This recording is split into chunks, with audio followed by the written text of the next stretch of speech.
Joining us right now, the head coach of North Carolina, Hubert Davis. And I'll tell you what, getting the win over the top seed, I'm sure that's a big part. You just exhale when that's over.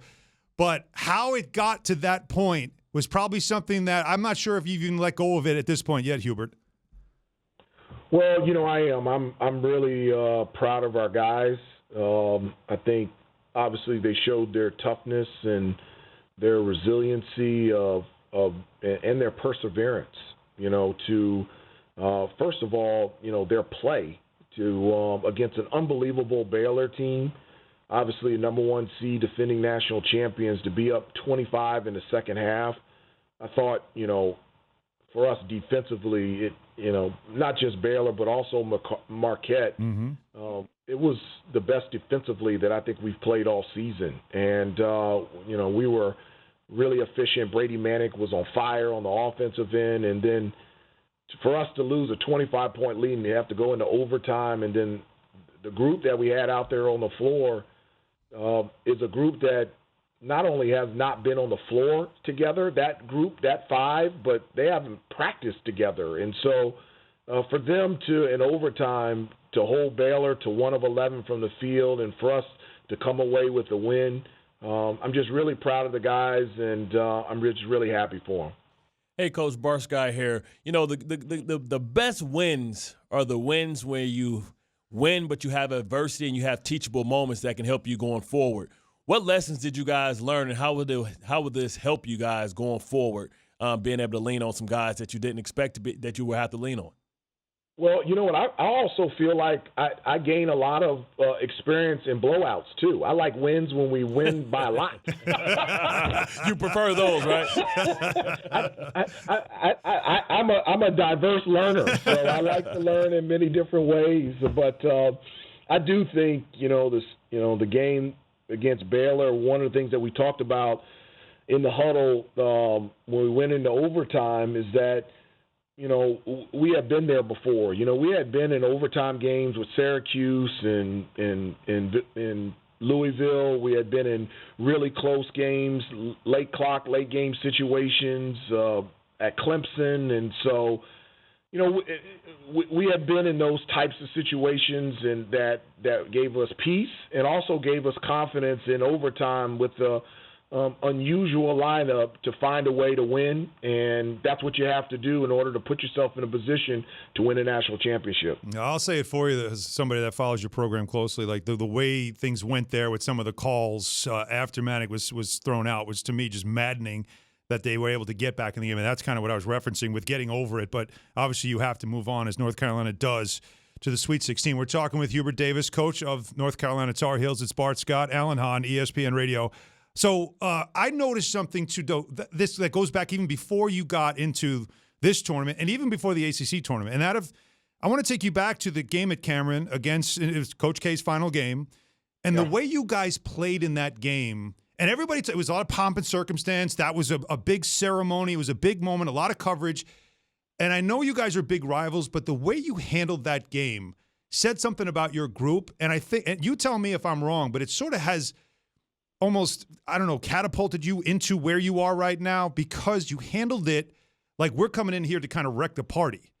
It was a mentality that I think serves you well now that you get into this part of the season.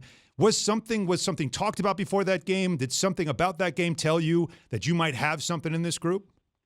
Well, we didn't have any types of talks about wrecking the party. We specifically talked about that we're going over there to play a game. And, one of the things that I had, talked to them a lot was I gave them a Bible verse, Proverbs 4:25, and it said, ignore all sideshow distractions, just keep looking straight ahead. And that's what I kept telling them. I said, what's straight ahead is our preparation, our practice, and how we play over at Duke. And I said, all the other stuff we're not concerned about. And I said, I just need you guys to turn down or turn off the noise, and let's just go out there and let's just play the best basketball game that we can play. And I really felt, and I agree with you, our guys, when we went over there, all the other stuff that was going on, it was of no concern to us. Our attention, our focus was on competing, was playing well, and also playing well, because the first time that we played Duke, we didn't play very well. And it was really important for us to plant our feet and to stand our ground and to fight back. And our guys did a brilliant job of doing that in a crazy situation. And I got to say this, though, as somebody that also has played in that rivalry, though, getting that win had to feel pretty sweet. It had to, when you walked off that floor, feel pretty sweet, although you kept a stone face for the most part. No, it did. It did feel great. But, the thing that made me feel really great, guys, is that, seeing the smiles and the tears of joy from our players. I've always talked to them about, I want them to have their own stories, their own testimonies, their own memories of being in big-time moments in a Carolina uniform and coming up big. And that was a special moment. It brought us even closer together. And to be able to see those guys have their own stories and testimonies of playing in that atmosphere and that type of game and come out successful as a coach, that's the thing that brought me great joy, and I was really happy for them. Well, Coach, in the era of social media, it's hard to try and keep young men's feet planted on the ground. How do you do that? Is it by having a tough film session where you can kind of point out, listen, we not quit reading the clippings. We did a lot of things that have us lost. How do you keep these guys down? Because I'm telling you, I know they're getting blown up. People sliding their DMs, and you know what I mean. They're getting followers and all this type of stuff. How do you keep their feet planted and keep them focused? Because now you can see the finish line.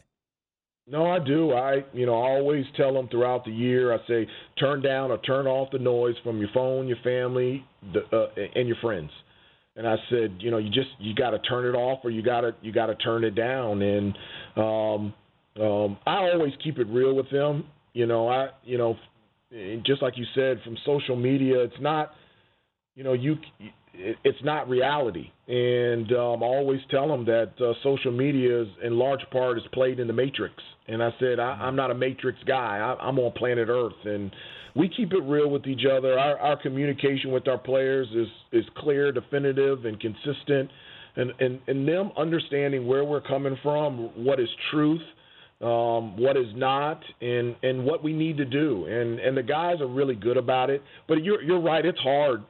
I couldn't imagine being 18, 19 years old and being able and having to be a student athlete and to play at this level with social media and so many comments and so much noise from many different areas.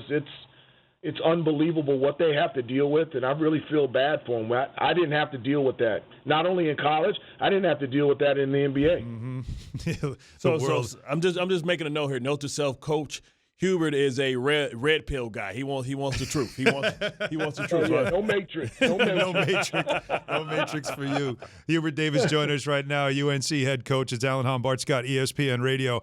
So, we've talked about the Coach K aspect and him having his farewell tour, and we're seeing, it's always there's still a lot of coaches who have put in a lot of time. This, for you, is your first experience replacing in yourself also a legend, a guy in Roy Williams who replaced Dean Smith. I mean, that has been some lineage there at North Carolina. What has this year been for you in filling those shoes and having to also be your own man? You were on the bench there with him, and now you are the head coach of this thing and having success right away. What has this year been like for you? I just, not just in this job, in anything that I've done, I've just never felt a burden or a pressure to fill anybody's shoes. I've always felt confident in, who I am, and I've said when I took this job that, I believe in the foundation of this place. It's been tried and tested and proven successful, but I said I have to do this in my own shoes with my own personality, and that's something that I've done throughout my entire career. When I came here to North Carolina, I was Walter Davis's nephew. I didn't even have a name, but I came to North Carolina and I never tried to fill his shoes or try to surpass his stats. I just wanted to be myself, and I just wanted to be the best that I could be. And so in this situation as head coach, following Coach Smith and Coach Guthridge and Coach Daugherty and Coach Williams, it's an honor and a privilege to be in this position, but I'm very confident and secure in who I am as a person, and the only thing on my mind is to be the best coach that I can be. And that's the only thing that I concern myself with. Yeah, and you can see, obviously, the players and the way they respond to you. All right, so North Carolina, UCLA, Friday night in the East Region as we begin the Sweet 16. And Hubert, by the way, as I tell Bart all the time, 3 decades later, it was still a foul. That's still a foul. No, it was a flagrant 2.